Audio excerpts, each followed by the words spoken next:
Մի րոպե։ Ձեզ են ուղղորդում, որ դուք եք տեղավորը։ Տիկին հանգստա, ասեք ինչն է խնդրումը։ Որ առողջապահության նախարարը կեղծում է, երկու ամբուլատոր քարտեր է պահում։ Մեկը գաղտնի դեղեր է ստանում, տղեսա, տայը որ նյարդերը հանգստանա,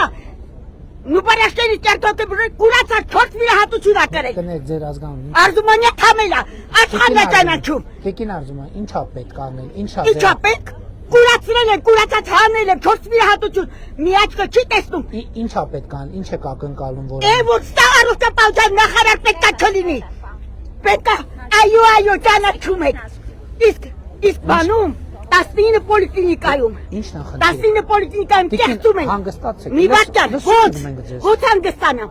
Իմ բնակության վայրն է կեղծում։ Կեղծում է տղայի սախտորոշումը, ես եմ իր օրինակատեկացուցիչը։ Շատ լավ, ինչա պետք անել։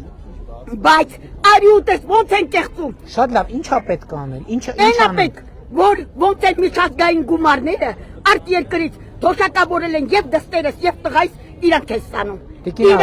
շատ լավ։ Պրոբլեմը ներկայացրեք, հիմա ինչ եք ակնկալում, որ մենք անենք։ Ես հրաժարվել եմ այդ քարտերից, սոցիալ-նախարարը որ տալիս է, որովհետեւ բանկի միջոցով շատ հեշտ է յուրացնել արտ երկրի գումարները։ Տիկին, շատ լավ, ինչ տեղյակ եք առողջապահության նախարարը, որ ոնց են կեղծում եւ նուբարաշտենից են բանանում, ավանին եւ նուբարաշտենից ոնց են կեղծել տղայի սախտորոշումը։ Ինչա պետք անել, ասեք, ինչա Ես չգիտեմ ինչա պետք։ Կարող եք արդյոք անել, որ տղայիս աչքը, մի աչքը չի տեսնում, մյուս աչքը կուրացրած հանել եմ։ Ինչ պիտի անենք։